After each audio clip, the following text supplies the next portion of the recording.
Hello everyone, এই chicken রেসিপিটা যতটাই বানানো সহজ আর ততটাই সুস্বাদু খেতে। আজকে আমাদের রেসিপি দই চিকেন। পুরোপুরি আমি আমার স্টাইলে বানাবো। আর দই চিকেন অনেকে অনেক রকমভাবে বানায়, অনেকের অনেক রকম রান্নার পদ্ধতি আছে, কিন্তু আমিও আমার মতো বানাচ্ছি।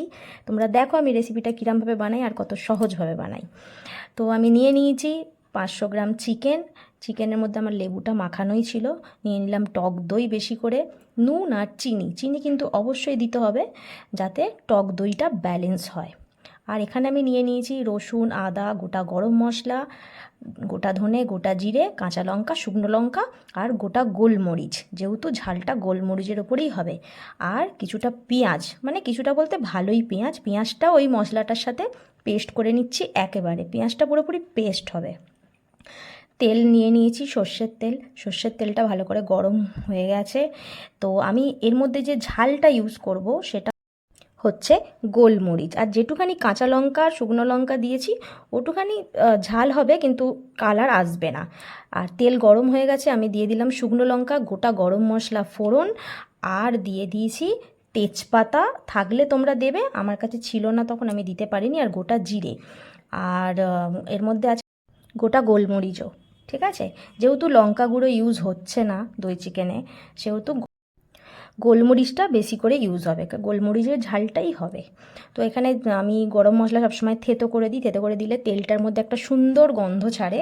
তো মশলাটা ততক্ষণ অবধি নাড়াবো যতক্ষণ না তেলটা থেকে একটা সুন্দর গন্ধ আসবে। আর গ্যাসটা আস্তে দিয়ে রাখবে, নালে পুড়ে যাবে। যে মশলাটা বানিয়েছিলাম সেই মশলাটা পুরোপুরি দিয়ে দিলাম। এবার ভালো করে আমি এটাকে কষতে থাকবো যতক্ষণ না তেলটা ছাড়ে, ততক্ষণ অবধি ভাজতে থাকবে। আর গ্যাসটা লো করে দেবে। তো দই চিকেন রেসিপি তো অনেকে অনেক রকমভাবে ভিডিও দেয় ইউটিউবে, ফেসবুকে। এটা পুরোপুরি আমার নিজের রেসিপি, আমি কোনো কিছু প্রপার ফলো করি না, আমি আমার মতনই করি। তো এভাবে বানিয়ে দেখবে, খুব দারুণ অপূর্ব টেস্ট হবে। তো দই দিয়ে যে আমি লেবু, নুন আর চিনি দিয়ে ম্যারিনেট করে রেখেছিলাম চিকেনটা আমি পুরোপুরি দিয়ে দিলাম। এবার ভালো করে কষিয়ে নেবো, ভালো করে কষাতে থাকবো। আর যদি কারোর ঝাল কম লেগে থাকে, মাঝখানে টেস্ট করে দেখবে, তাহলে সে গোলমরিচ দিতে পারে। ঠিক আছে, আমি গোটা গোলমরিচ ইউজ করেছি, গুঁড়ো গোলমরিচ ইউজ করিনি। গোটা গোলমরিচই আমার গুঁড়ো করা থাকে। আর ভালো করে কষিয়ে নেওয়ার পর দেখছো তেলটা পুরোপুরি ছেড়ে গেছে, পুরো সুন্দর দেখতে লাগছে, দারুণ স্মেলও ছাড়বে। খুবই কম উপকরণ দিয়ে করেছি। ধনে পাতা দিয়ে দিলাম, আর একটু বেশি দেওয়ার দরকার ছিল, আমার কাছে যেটুকানি ছিল আমি দিয়ে দিয়েছি। বেশি করে কসুরি মেথি দিয়ে দিয়েছি, কসুরি মেথি প্যাকেট কিনে নিতে পারো, মার্কেটে অ্যাভেলেবেল। বেশি করে ঘি দিয়ে দিয়েছি। আর এরপরে দিয়ে দেবো গরম মশলা গুঁড়ো, সেটা হচ্ছে এভারেস্টের। তাহলে আমি গোটা গরম মশলাও ইউজ করেছি, গুঁড়ো গরম মশলাও ইউজ করছি। ঠিক আছে, এবারে এরকম মাখা মাখা মতনই রাখবে। এগুলো তো ঝোল সচরাচর হয় না, দই চিকেন মাখা মাখা হয়। রেস্টুরেন্টেও কোনো জায়গাতে দেখবে। আর যে কোনো রুটি, পরোটা, বাটার নান, রুমালি রুটি, এগুলোর সাথে তোমরা ট্রাই করতে পারো।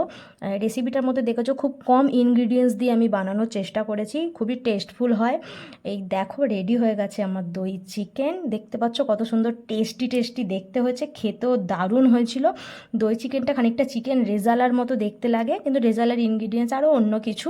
এভাবে পুরো প্রসেসে বানিয়ে দেখবে, কত কম জিনিস দিয়ে বানিয়েছি আমি, দারুণ লাগবে। আমরা খেয়েছিলাম ভাত দিয়ে, তোমরা অনেক কিছু দিয়ে ট্রাই করে খাবে।